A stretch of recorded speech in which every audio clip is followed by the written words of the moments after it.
আসসালামু আলাইকুম। আজকে দুপুর 12:30টার দিকে আমাদের জাতীয় শ্রমিক শক্তি এনসিপির কেন্দ্রীয় সংগঠক এবং খুলনা বিভাগীয় সমন্বয়ক মোতালেব শিকদার গুলিবিদ্ধ হয়ে খুলনা মেডিকেল কলেজ হাসপাতালে এখন চিকিৎসাধীন আছেন এবং তার মাথার খুলির পাশ দিয়ে গুলিটা চলে গিয়েছে।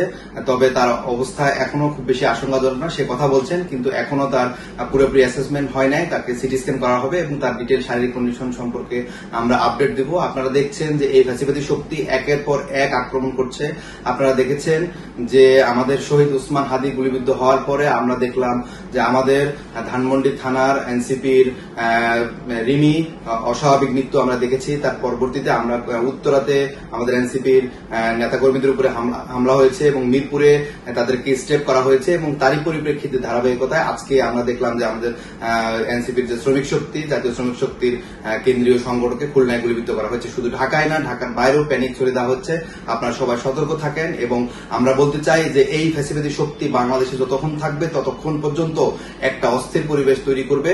আমরা খুব শীঘ্রই তাদেরকে ছাত্র জনতা সমন্বিতভাবে তাদেরকে প্রতিহত করব এবং আমরা মোতালেব শিকদারের স্বাস্থ্যের আপডেট সম্পর্কে খুলনা মেডিকেল কলেজ ডিপার্টমেন্ট হেডের সাথে কথা বলেছি। তার সর্বশেষ সিটি স্ক্যান এবং পরবর্তী চিকিৎসা নিয়ে আমরা আবার আপনাদেরকে আপডেট জানাবো।